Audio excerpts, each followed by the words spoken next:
Christmas party. And Roxy, you look sweet in that red dress. Oh, thanks, Willa. It's funny how we both wore them the same color. Yeah, well, it is Christmas after all. And I'm glad that Elfie invited me over to join you guys on this festive occasion. This is awesome. Well, it's okay, baby. It's great having you over. It's wild. Yeah. Hey, I see you two are getting acquainted. Cool. Yeah, Roxy's real foxy. Oh, you're groovy too, baby. Hey, I think it's gonna be a white Christmas. No, far out, Ralphie. You know how I love my snow. What do you mean snow? Yeah. Oh no. Oh yeah. This is the snow we're talking about, right, Roxy? You got it right, baby. Let's party it out. Let's kick up this party. Yeah, Elfie. Ooh, oh yeah, who wants to go first? I'm gonna shovel this snow. Shoveling it real good. Who's gonna try for a Roxy? Beauty goes first. Oh wow, this is far out, man. Hey, oh, that's good stuff, Elfie. Yeah, Billy, this is a good party. It's glad to have you over. Now it's my turn. Oh, this is fucking great. Woo! Oh, Elfie, this is a sexy party. Hey, Roxy, look, you got snow all over your beautiful breasts. Those are nice mountains you got there, Roxy. What do you think we should do? Go skiing down those slopes? Oh, you guys are crazy. Hey, you know what? I'm gonna sniff that snow. There's gonna be freshly fallen snow on those beautiful mountaintops. Oh yeah, those are sexy mountains, eh, Elfie? And look at the snow's gone right down into the valley. Ooh, look at that. I'm gonna take a sniff of this freshly fallen snow. Oh, you guys are far out, man. Groovy. You guys are driving me crazy. Oh man, look at the tree. Fantastic. Like these new present ornaments. Looks great. Man, what the hell? No fucking way. I can't believe it. Hey, who's that long-haired hippie guy coming on over here? That's just Steve. He lives in this house. It's his house. Oh. What are you doing? What's the problem? I just thought I'd have a little party with Roxy and my friend here, Willie. What's the problem? It's Christmas. Really? Oh, what's with the knife?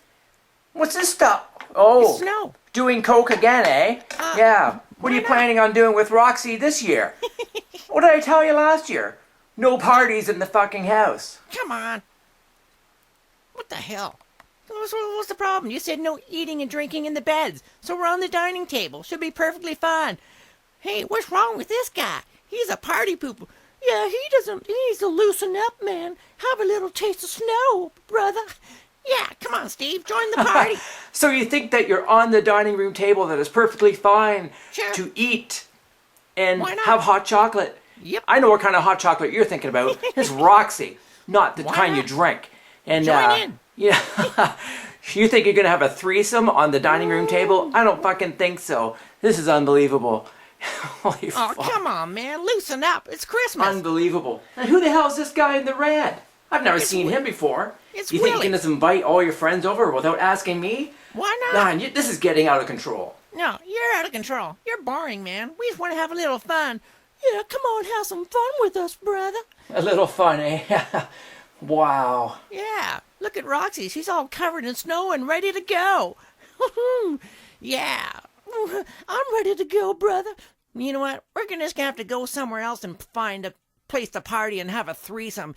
Yeah, what kind of rock star is this guy? He's boring. Fuck.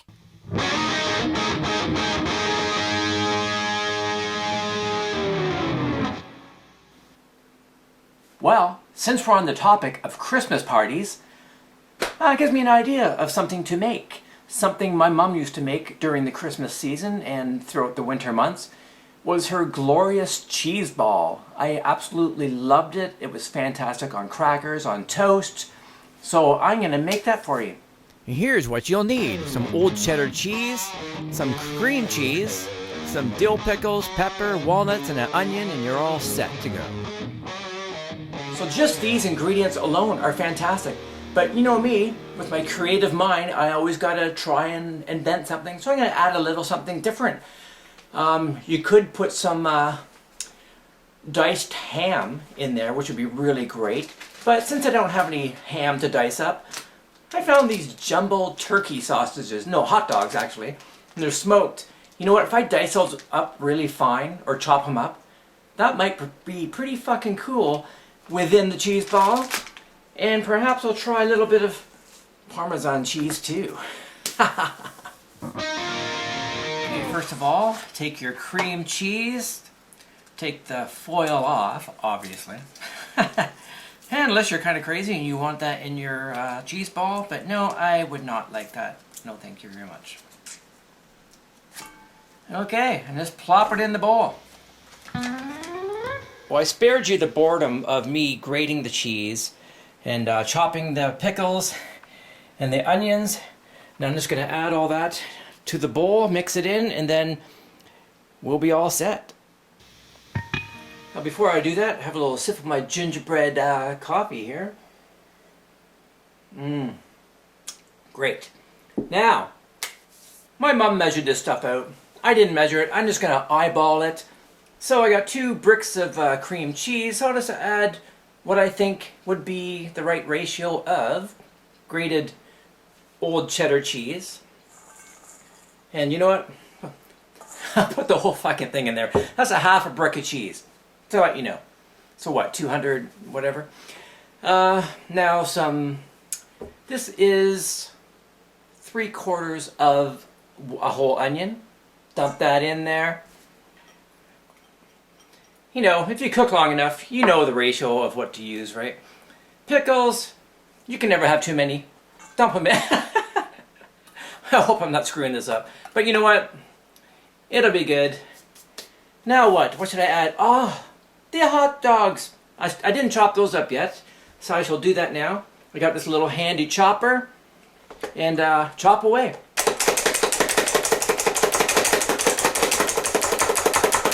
It's fucking bouncing off the hot dogs. It's not even cutting it. No way. Let me see. Am I doing it wrong? It's just fucking springing off the hot dogs. I guess I gotta cut them up by hand. I'll be back in one moment. Okay, and I'm back with the chopped up, smoky, beautiful turkey sausages. It's gonna add a great smoky taste to the cheese ball, which, you know what? I think this idea is gonna turn out a lot better than I think. So let's add this to the mixture. And there we go. And as for the pickles, so you know, I used 4 baby dill pickles, so you know. Okay, that's all added. Now, according to my mom's recipe, she put in a tablespoon of dill pickle juice. So let's try that out. There it goes. You know what? Fuck it. 2 tablespoons. There you go. You know, it probably is right, 2 tablespoons, because I used 2 bricks of cream cheese. You just kind of know after a while what the ratio should be. So, there's that. Black pepper. Put some in there. Black pepper goes great with everything, I think. It's fantastic. And, fuck, you know what? A little bit of garlic in there would be good too. Yeah, maybe I'll do that. One moment. And I'm back with some powdered garlic. I'm not going to use real ones because that'd be kind of way too much. Someone bites into a half a clove of garlic, that'd be fucking nasty. So, you know, a pinch of garlic powder, maybe 2. Might just make it extra special. We'll see. Okay, there's that. Now, some Parmesan cheese. You know that's got to be good, right? Come on. It's got to be good. Let's go. You know what? I feel kind of guilty straying off away from my mom's original recipe, but you know what? That's just the way I am. I always know how to improve things, and what good is living if you're not going to keep evolving, right? So, the cheese ball, Burk cheese ball, is evolving into something that's going to be fucking unbelievably great. Sorry, Mom. I fucked your recipe up. Actually, I didn't fuck it up. I'm going to make it better. I hope. Maybe it's going to be too overpowered by all this stuff, too. Could backfire. We shall find out. So I'm going to mix all this stuff together.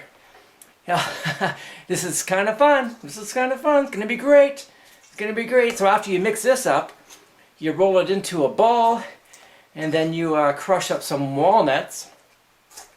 Then you roll the cheese ball all over top of the crushed walnuts, which gives it a walnut crunchy coating and keeps it from being sticky too.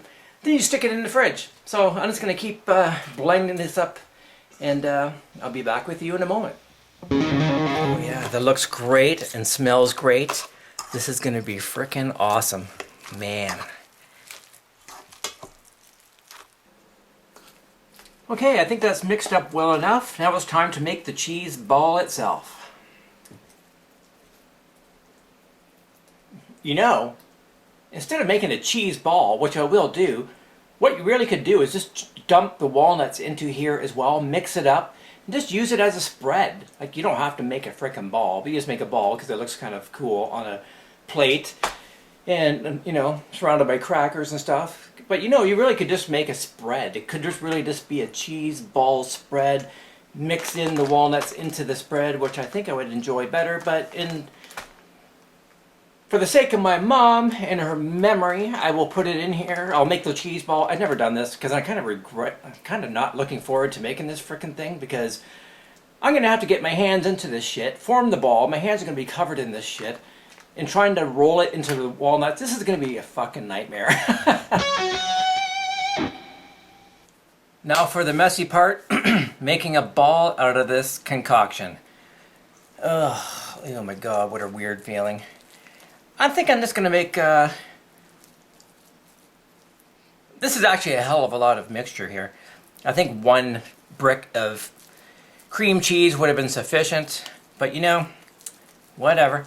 Hey, it's not that bad making a ball. Not that bad, not as bad as I thought it was going to be. There's the ball. I did it. Look at that. Ew, what a mess. So, I'll just make some, I'll make it a bit bigger. Make it a bit bigger.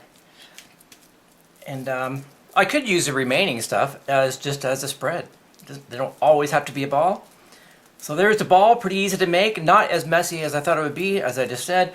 Now, you place it on top of the walnuts and roll it around like so. I can't really zoom in because now my hands are fucked, so wherever the camera is set, that's where it's set for recording.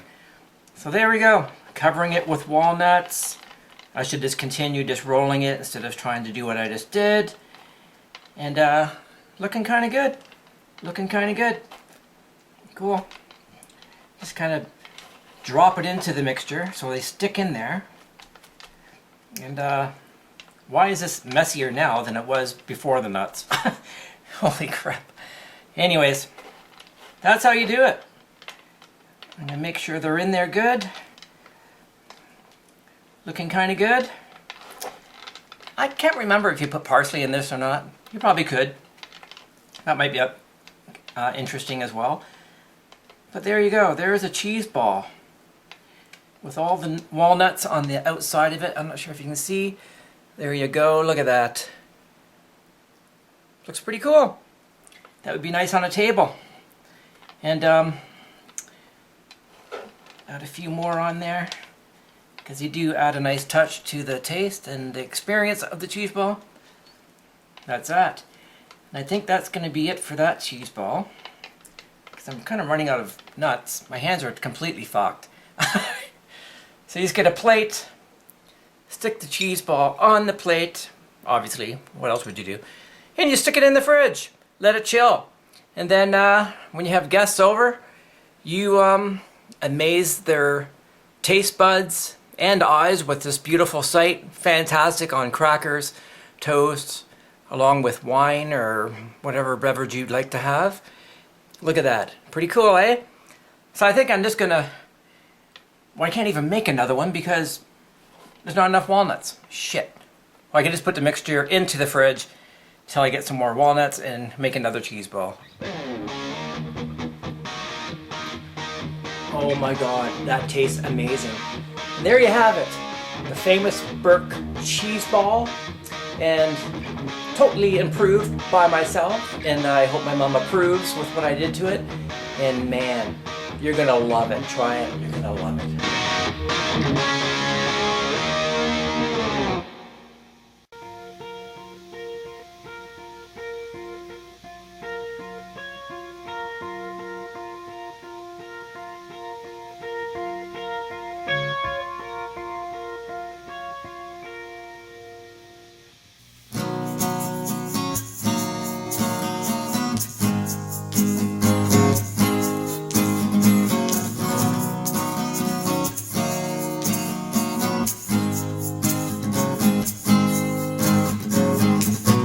I'm looking out at the winter snow through my frosted window panes. So pretty how the big flakes float down. It's Christmas time again.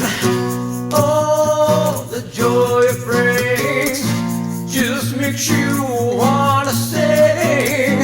Everyone in harmony, sitting around the Christmas tree. This is a time of fantasy, colorful lights for all to see. Oh, can you feel the magic? Fill your glasses with rum and eggnog, into the fireplace another log. I just love the time of year.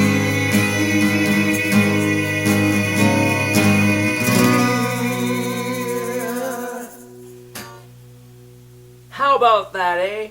How about that Christmas song? I wrote that myself. You know, I could have put a generic Christmas song in there, but you know what? Why? Just so YouTube can put a copyright strike on your damn video? So I said, fuck it, I'll write my own Christmas song. How about that? I have no title for it. Christmas Magic? I don't know. Not bad. My first attempt making a Christmas song. Pretty cool.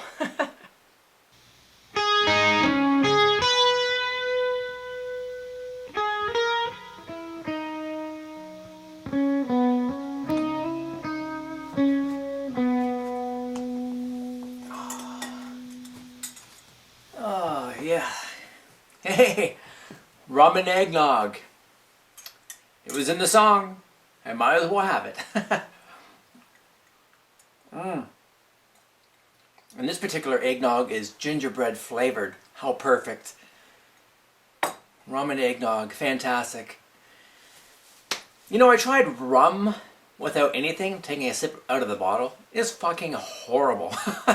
Awful. Nothing like whiskey at all. But magically, when you mix it with eggnog, Coke, or cookies, or baked goods, it's fantastic.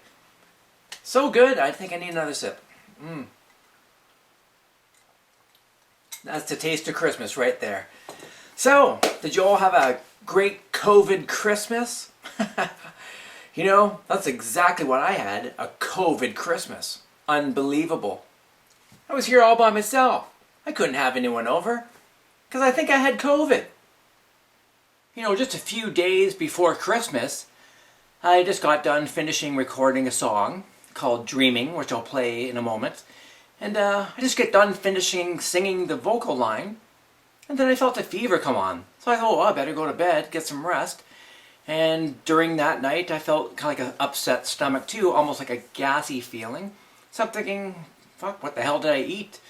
Too much hot sauce on the chicken sandwich? Was it the chicken itself? I wasn't too sure. I really suspected it was something I ate for the first few couple days, so I went around shopping and doing whatever, shoveling snow, not feeling the greatest, but, you know, I had a fever in the evenings.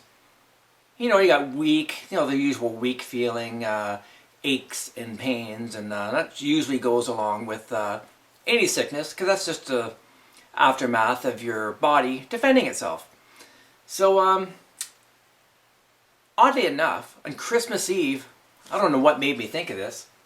First of all, another sip of rum and eggnog.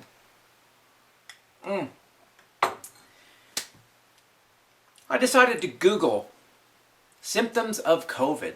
Can you have abdominal pain? Because at this point, it was like,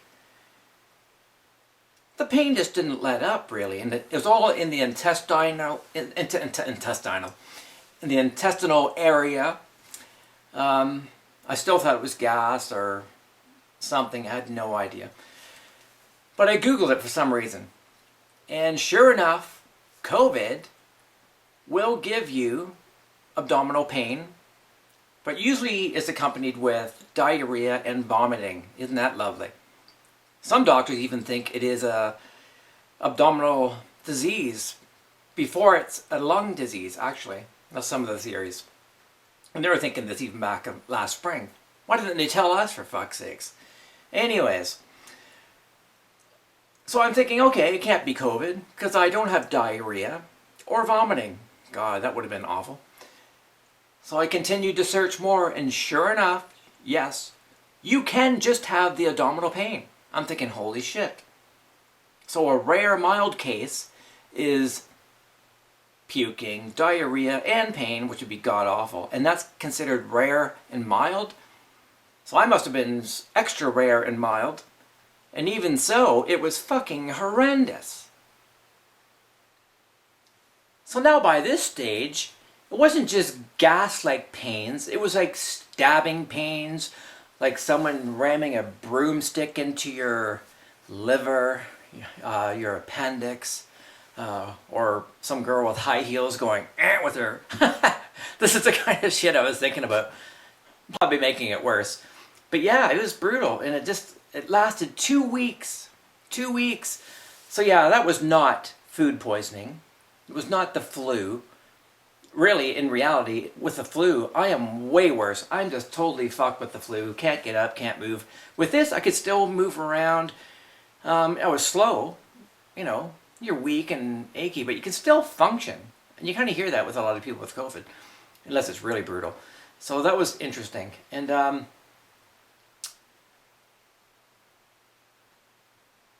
I said if it gets any worse or remains the same, I will go to the hospital for sure. Because you don't know if your liver's fucked or your intestines. Could have been a major problem, right? So every day it just gradually got better, but the pain kept changing and moving. It was weird. After a week, there was one spot in my liver where it was like the broom handle, like end of a broom handle, someone ramming it in there. And it felt like people were like punching your gut, like, really it did feel like that. So you're in constant, not exaggeration whatsoever. And sometimes it was like stabbing pains. It's really fucking crazy. So that was very unusual, very alien, and like something like I've never experienced before in my life. So finally, after having this for 2 weeks, I said, you know what, I'm going to get tested. Might as well find out, right? Wasn't looking forward to the thing shoved up my nose, but you know what? Better safe than sorry, because if it wasn't COVID, it'd be something a lot worse. Could have been cancer. Who knows what the hell it was? Cirrhosis of the liver. Who knows?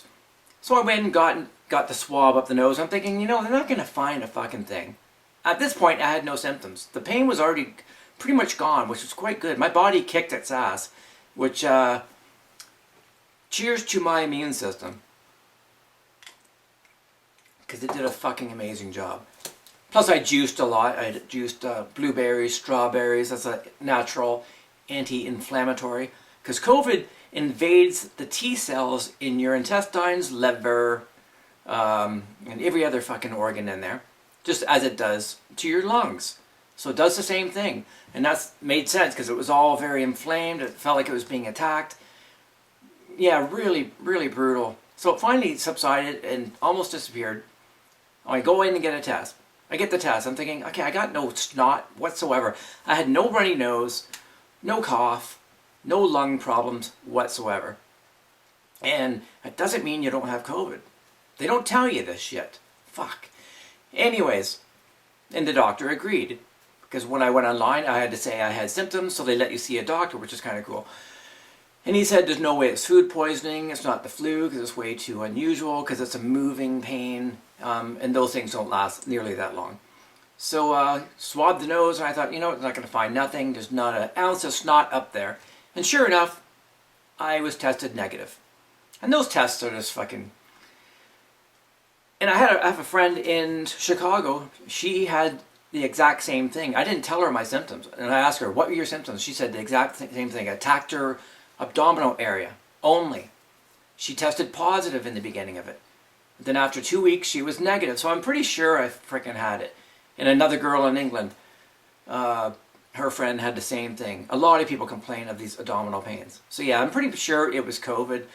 And really, they should have tested, should have put a Q-tip up my fucking ass, not my nose, to test for a virus, because there was nothing in my head whatsoever.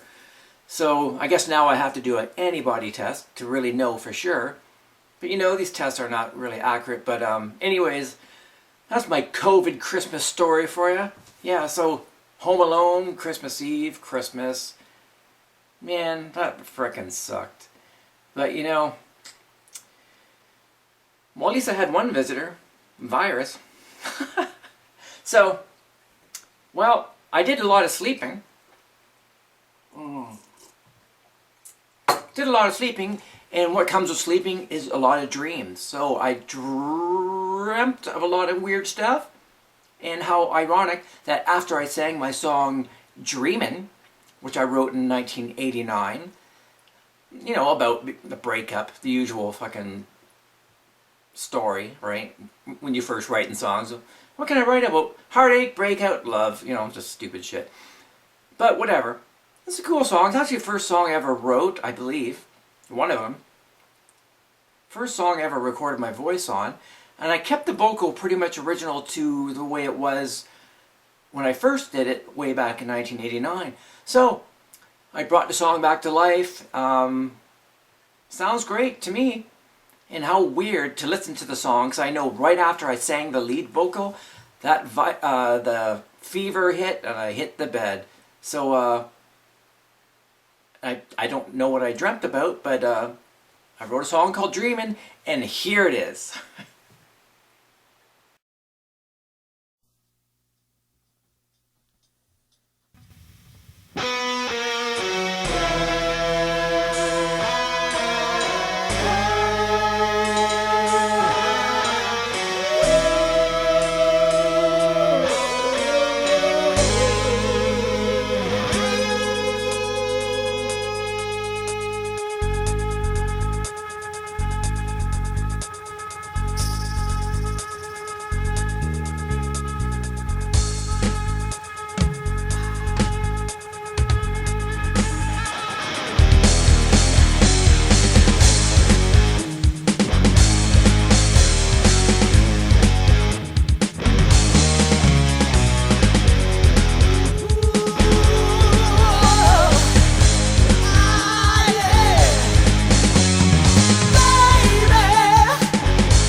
Let me take you far away.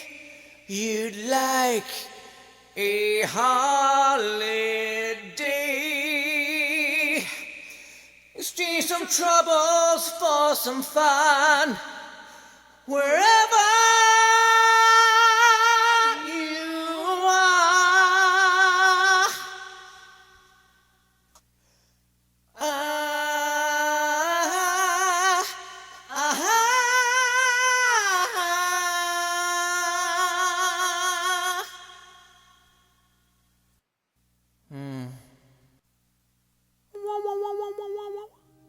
Wow.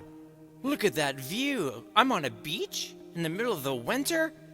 This is amazing. Man, where am I? Look at that view. Oh my God, and look at that view. Who is this? What a gorgeous elf. In the middle of the winter on a beach. Now this is Christmas. She is adorable. Oh, thanks for the kiss. And who is this elf? Opening the door for me? You guys are decorating a tree? You got some nice ornaments. Oh man, I must be in Christmas land. This is fantastic. Oh yeah. Oh, Merry Christmas to you, baby. Oh, you guys have done a wonderful job decorating that tree. You guys have some ornaments. Man. Oh, isn't that sweet? A beautiful Christmas kiss. And now we're dancing? Oh, you can shake my balls anytime. Oh, you shot me. Shot me again. Wow. Ladies. Wow. Whew. Who do we have here? A normal girl? Nice. Oh, you tricked me. You're really an elf. Man, you naughty little thing. Man, you shake your bells really well. Oh, aren't you cute? Yes, you're adorable. Oh, don't act bashful. Oh, happy holidays to you too, and happy new year. Oh, what a beautiful kiss. It'll be a happy new year if you guys are in my dreams every night. Oh, aren't you sweet? Christmas is coming. Well, I know I'll be coming pretty soon, especially if you lick my candy cane like that, you naughty thing. Oh, now you guys want to fight over my candy cane? Oh, wow, ladies, settle down. You're gonna break my candy cane. Ah,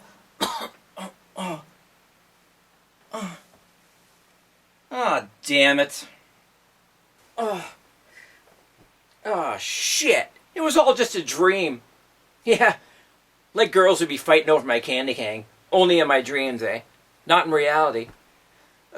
Hey, I still have time. It's still nighttime. I'll just go back and find those girls and continue that fight over my candy cane and who knows what else. Come on, go to sleep.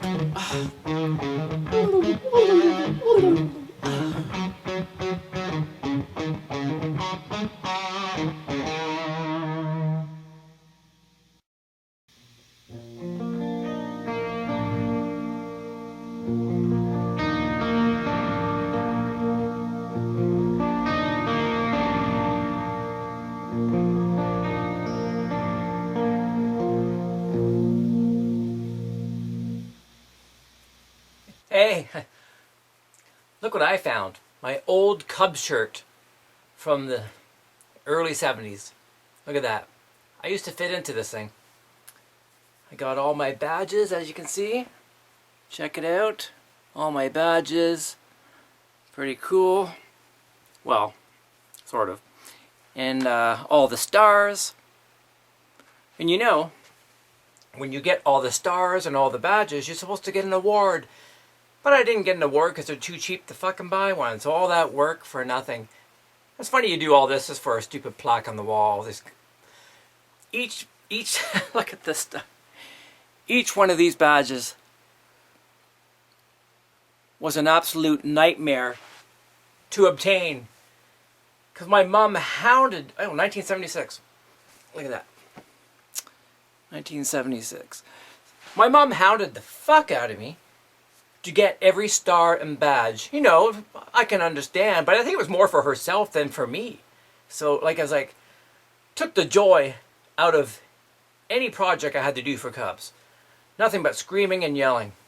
Well, I still got the shirt. Look at that. Still got the shirt. Memories of that really did happen. You know, by looking at that shirt, you think of your childhood days. It seems so long ago, but I'm very much that same kid from kindergarten to grade 1 to grade 9 to... I always kept that core sense of self throughout the years. Sure, you add on to it, but I've always never lost that within me, which is pretty cool. And kind of made me deal with a lot of problems and situations. And you know, when thinking back, you think of childhood friends, and I'm trying to think. I associated with a lot of people in public school, hung out and whatever, but I can't say any lasting friends, no lasting friendship, which is kind of weird, but it didn't really help coming from my family, being the Burks. You know, my dad blowing his head off didn't help. I'm sure the kids thought we were the freaks in the neighborhood. My mom taking us around collecting beer bottles out of the road ditches. Yeah, that was really helpful. My mom screaming her head off every weekend, making us do lawn garden work and housework, which is fine. But did she have to scream her head off so the whole neighborhood could hear it? She had the reputation of injecting gasoline. You know, really embarrassing. You know, come to think of it, none of my so-called friends throughout my life ever turned out to be a true, genuine friend after all. Quite bizarre. What the hell was that all about? Let's see, where can we start? Stephen Curtis.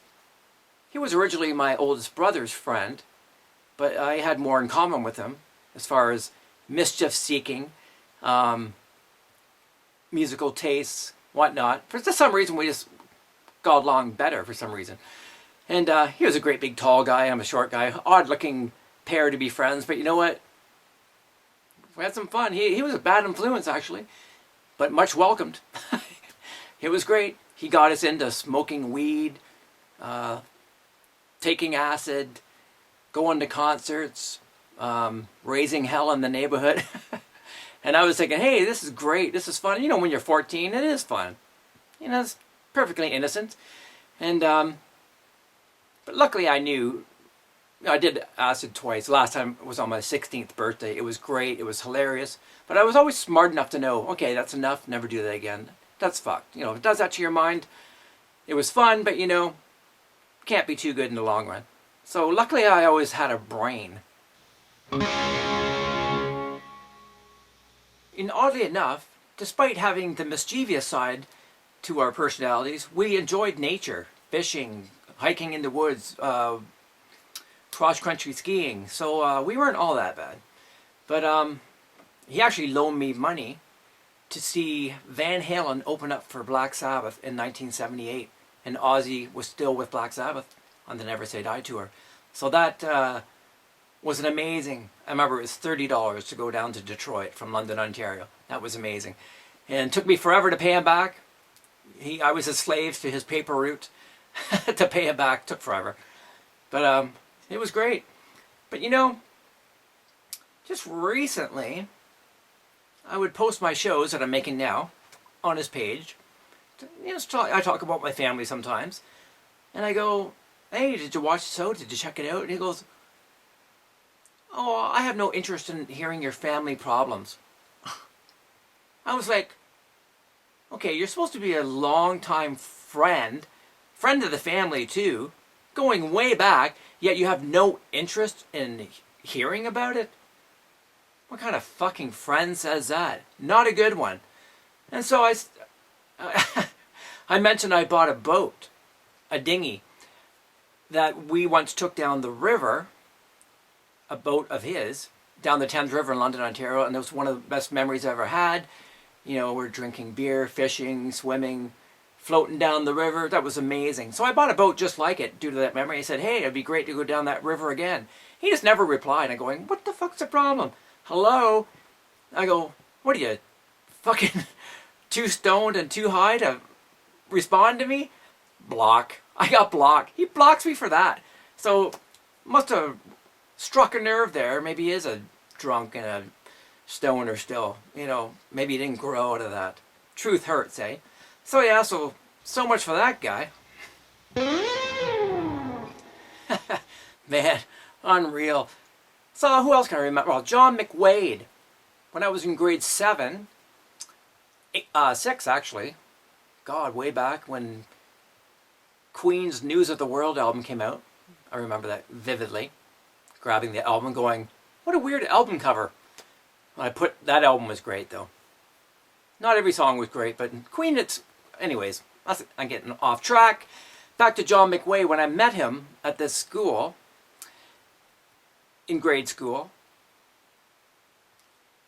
he ended up getting a fight with this guy named... Oh, fuck, I can't remember his name. But they got in a physical fight over who would be my friend. I'm like, fuck, I can be both your friends. What's the problem? They're fighting. And I thought, God, this is kind of weird and bizarre. Like, why? I still don't understand that. Wow. But, yeah, so he introduced me to roller skating. He gave me a lot more confidence to deal with girls and in life in general. Because he came from a similar background. Single parent, whatever. So we're a lot more relatable that way. But fast forwarding through the years to 1988, when I was living with my girlfriend Lorette, I broke up. And that was brutal. And then turns out, I found out many years later that he went to her apartment trying to score, knowing that I was devastated and heartbroken over that breakup. What? Backstabbed. Unbelievable. And you know, he told me that around 2010. He must have thought I always knew that story, so that's why he came out and said it, thinking I knew about it. I didn't know about it then. I was like, what? Anyways. And this is oddly enough, I didn't talk to him for quite a few years because he got into coke. Every time someone gets into coke and shit, their personalities change. They never talk to you anymore because you're no longer good to them because they're in their whatever kind of world that is. I've never done it, never got into it, never understood it. I'm an extrovert. I don't need any fucking drugs to bring me out of my shell, as you can tell. So, yeah, so we lost contact through all the years. And he oddly enough said that Lorette was doing coke. And that's probably, I suspected that's why we broke up. Because her personality changed night and day. John, night and day. Crazy. So, funny how coke will rob you of your friends. And girlfriends. You know, that happened to another friend of mine. His name was Tom DeBrente. And he was a drummer. I met him in '87. His crappy band needed a singer for some Battle of the Bands. I did it. You'll see some footage of that in one of my early Road to Rock shows. Probably the second one, I think, in the first season. Pretty funny. I knew how to sing back then, but the band was pretty fucking horrible. But it was fun. Whatever. Yeah, he used to be a great guy. Super nice. I got to go to Hollywood a few times because he went to school there. It was amazing. But then he joined a band called Cherry Street. And then ever since then, he changed. Not completely. He changed a bit. Actually, I don't think he changed that much during that time. But he got into coke too. Surprisingly. He would never smoke a joint. He says he didn't like the feeling of it. So it was really quite surprising that he would do coke, actually. So Tom used to be a great guy. Super nice. Fun to hang around with. But it was just some reason, maybe when he was in Hollywood, he joined this band Cherry Street. Perhaps he got into coke with those guys. I'm not sure, but he was still nice after he came back home. So around 1997, when I was dating a girl named Trish Morrison, and she sadly passed away from a brain tumor at age 33, which is still unbelievable. But I used to say to her, I should give Tom a call, I should go visit Tom. She'd go, oh, don't bother, he's just two-faced. She said this many times. I'm like, what are you talking about? No, he's not. And then she always said it. Perhaps he hit on her or some fucking shit, who knows. And I don't know, he changed. And then when I went to his house once, and he's working on his car, he's listening to fucking Tupac? Rap music? When it was always Motley Crue, Firehouse, Van Halen, Scorpions, all the good stuff, and then now he's jumping on the bandwagon of rap? So that made me question his personality. He wasn't genuine. He was just flopping around like everyone else. Oh, wear the metal hat this day, rock hat this way. And then now wearing a rapper's hat. Who the fuck would listen to that shit? Never in a million years. So did that get him into doing coke? Thinking that was a way to fit in, to be a gangster? I don't know. I don't know what happened, but he totally changed. He wasn't the same guy. He still isn't the same guy. He was on Facebook briefly, and then he blocked me too. Blocked me too. I'm very free with my opinions and storytelling. He goes, oh, I was tired of seeing your posts. Oh, you think you're so intelligent, he says. I go, why, am I talking about shit? What, something wrong with using your fucking brain? So I guess that was too much for his brain. Wow. Yeah, so there goes that guy. He actually played drums for me a few times on my Van Halen tribute. I was nice enough to give him that gig. And then one time I was desperate for a drummer for a gig, and I go, hey, are you available? He already knew the songs. And this was for a cover band at the time. He goes, oh, I don't want to make it a career. A career? I just needed a drummer for the fucking weekend. I'm not talking about a career. So that was kind of an insulting fucking comment. Like, fuck off. What's with drummers?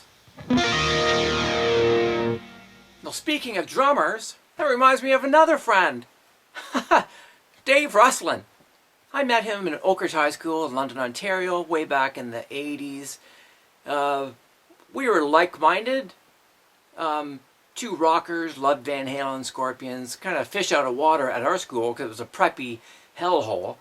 And so it was refreshing to find someone similar-minded into rock music. So that was a blessing. We hung out. He played drums originally, and he had a great drum set.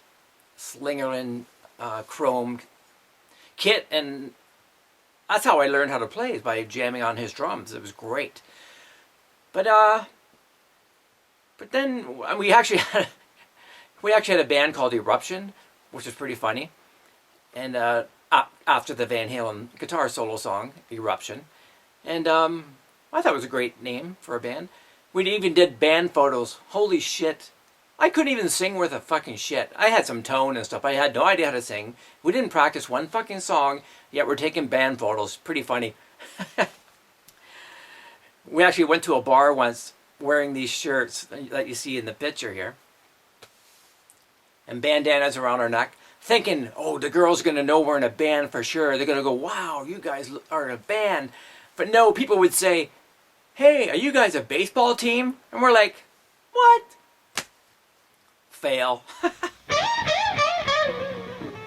Baseball team. That's freaking hilarious. No, we're in a band. Isn't it obvious? Then one time we tried wearing spandex to the bar. Oh my God. Thinking that we were cool. Thinking that people would go, hey, you guys are awesome. No, it was bad. It was like, hey, look at the faggots. We're like, that was the last time we wore spandex to the bar. We're so stupid when we were younger, right? We figured Van Halen could wear it. Why can't we? Van Halen's wearing it. Yeah, that's on stage, not in fucking public. Jesus. Anyways. So why do I mention Dave? Well, he's a little two-faced. He won't admit it, but it's pretty obvious. And I'll tell you why. Even to this day, he'll say, oh, we're friends, longtime friends, blah, blah, blah. Yet he blocks me on Facebook. What's with people blocking? It's so cowardly and pathetic. Like, I would post my show, Road to Rock, this show, on his wall. He would comment on it and say, oh, it's funny, it's great. As far as the content and the humor. And he goes, you should stick to doing what you do best. I'm thinking, singing? And he goes, no, the comedy part. You know what? I'm not trying to be funny. That's just the way I am. And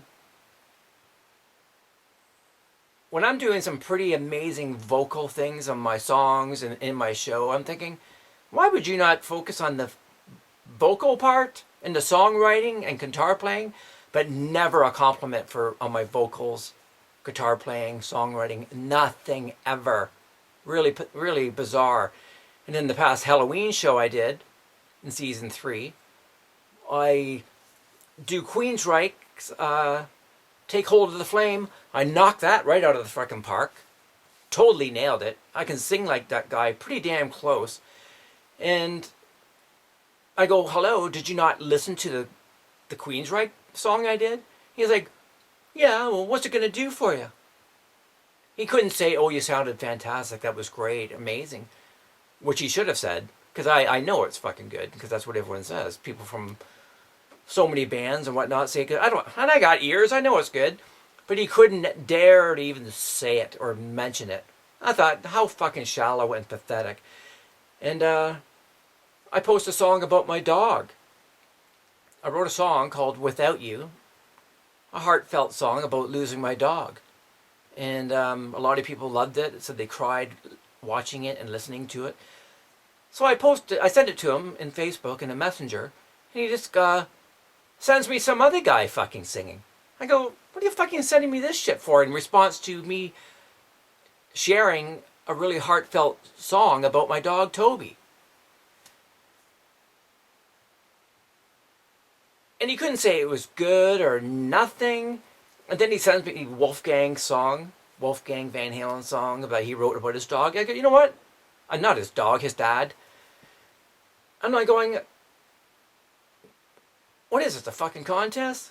I'm sharing my feelings about my dog. I don't give a shit about Wolfie's feelings about his dad this moment, even though it is bad. And I don't even think that song was that great. The guy sings like he's a fucking 12-year-old in it. It's like, and the first line is, I'm so happy.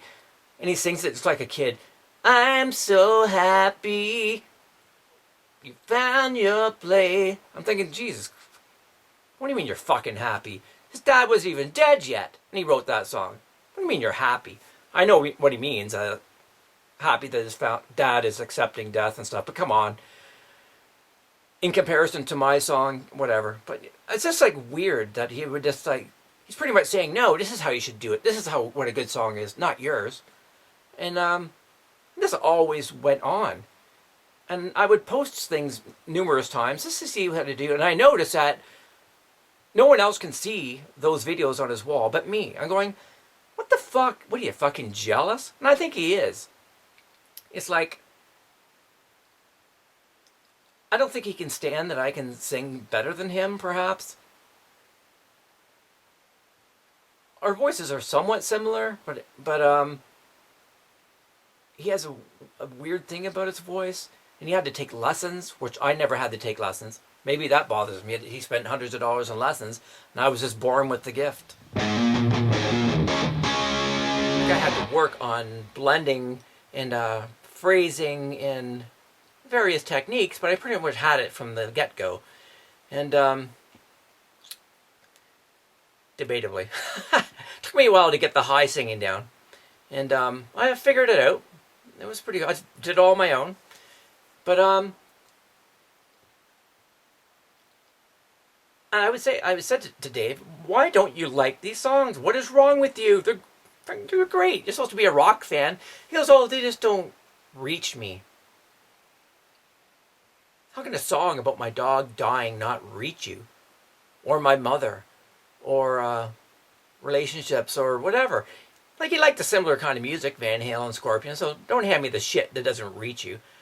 And it's funny, he has a studio, big speakers and everything else, and look at my studio, yet doesn't record one fucking song ever.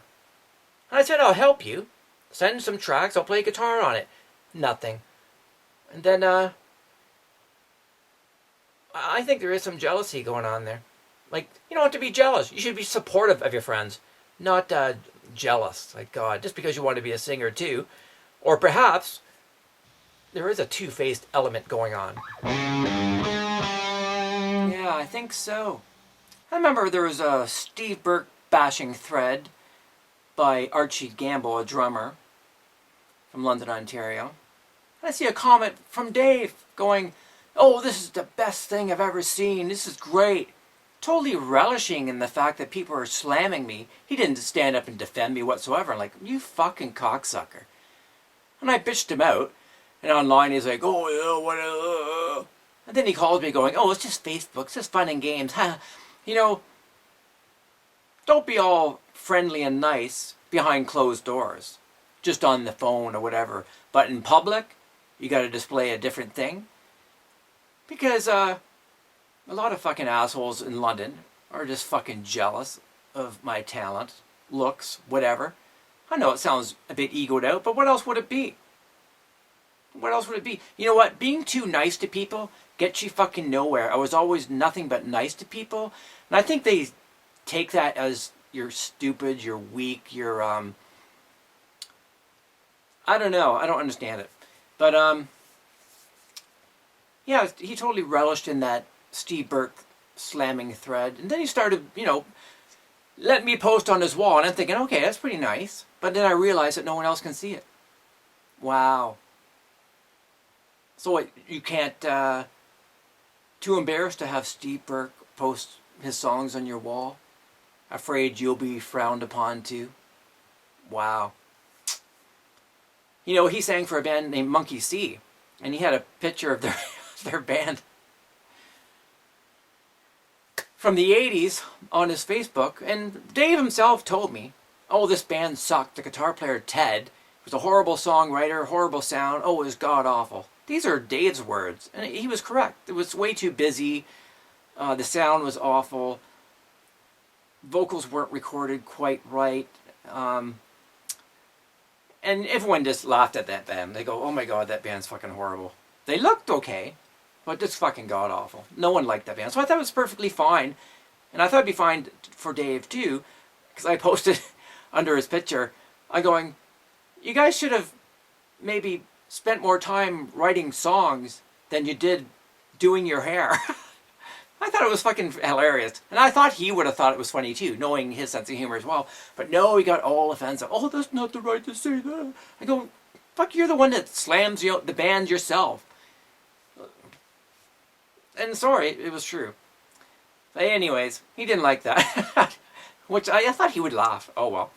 I guess not. So, blocked. I should write a song called Blocked. It's just unbelievable. So cowardly. All these people are just blocking. Fucking children. Like, unreal. So yeah, fake friends. All these fake friends.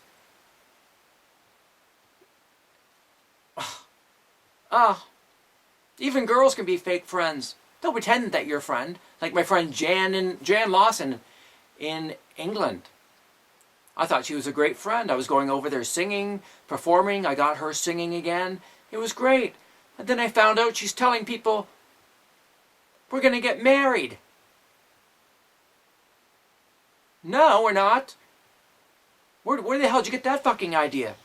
Like, I went to England about 6 times, playing all over the Northeast, Scotland, everything. It was fucking awesome. And turns out she got pissed off because I didn't want to be romantically involved. For one thing, I was still with this girl named Kim, the crazy one that you'll see in the Halloween show previously in season 3. And I told her that. And you know, here's a clue for you. If you're not having sex, with someone, all those visits in England, there's nothing going on. No sex, no kissing, no lovey talk, no nothing. Clue win. So I think she just got pissed off that she didn't win me over. But you know what? She was cute enough, nice enough, but just not my type. Kind of manly in her mannerisms and just not, I don't know. Either some people do it for you or they don't.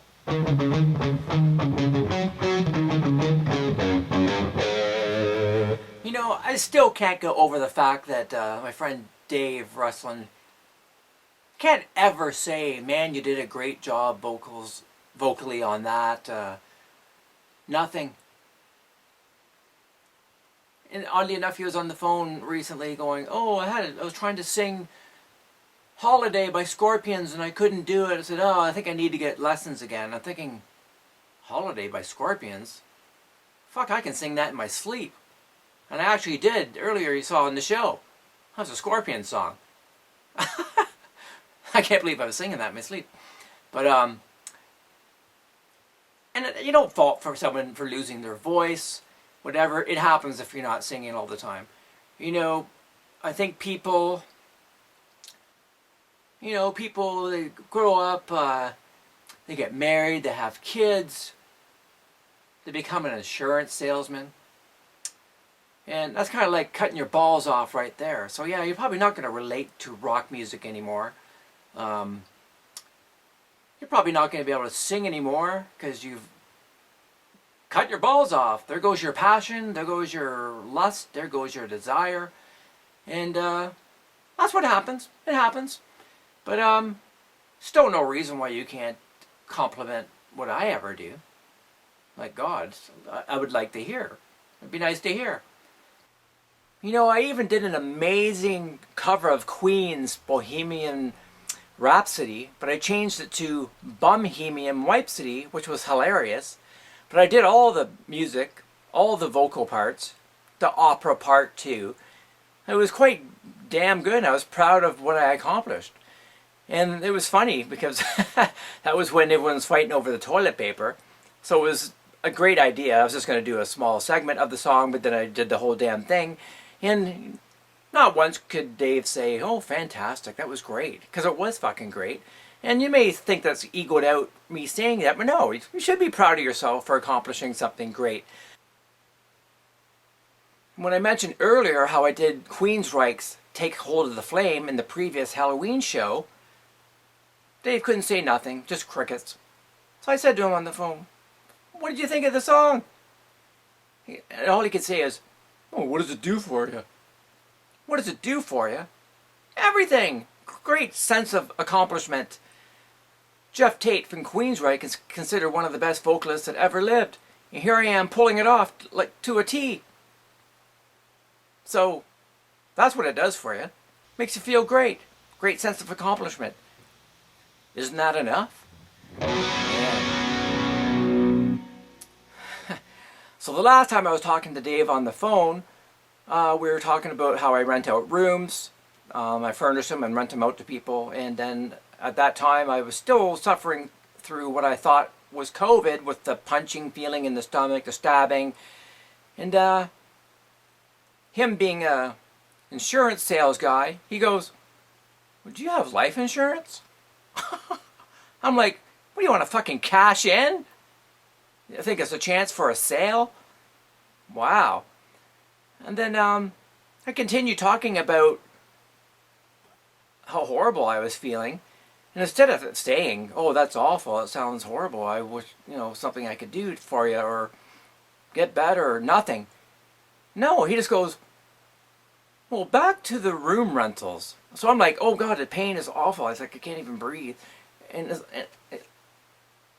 the response is, back to the room rentals. Back to the fucking room rentals? How about saying something about what I just talked about being in pain? I don't understand that. Anyways. So, whatever. That's my Christmas rant for this year. Mwah, poor me. But it's just unbelievable. Fake friends. I don't have one true good friend. I had a nice friend at Christmas, the virus. paid me a visit. Oh, actually, you know what my best friends ever were? My doggies. Yep. Macbeth was a great friend, funny little guy, and Megan was his sister, not biologically, but because they lived in the same house, they were sister and brother. And great friends, the best, loyal, loving, no backstabbing. And then, of course, Toby. Fantastic. The best friendship you'll ever have is with an animal. Or fictitious characters.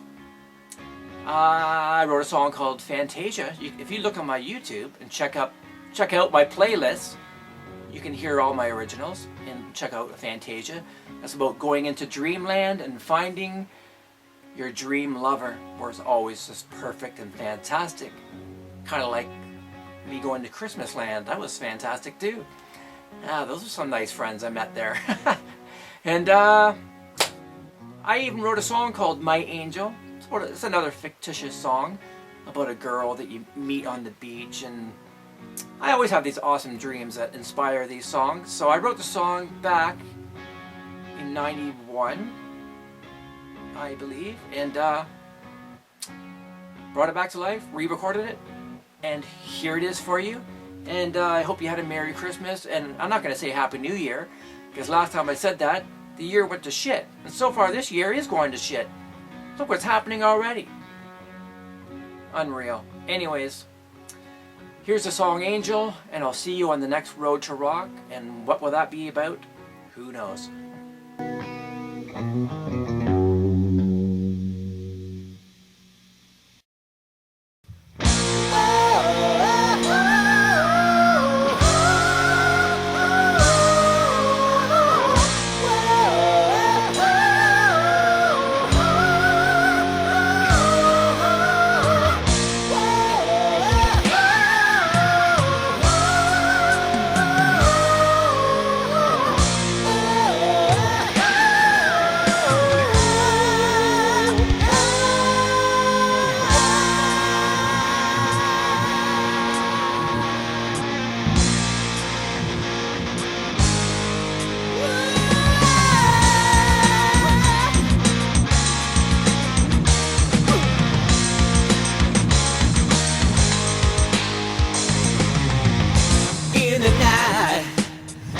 One starlit night, a lady came to me from far away.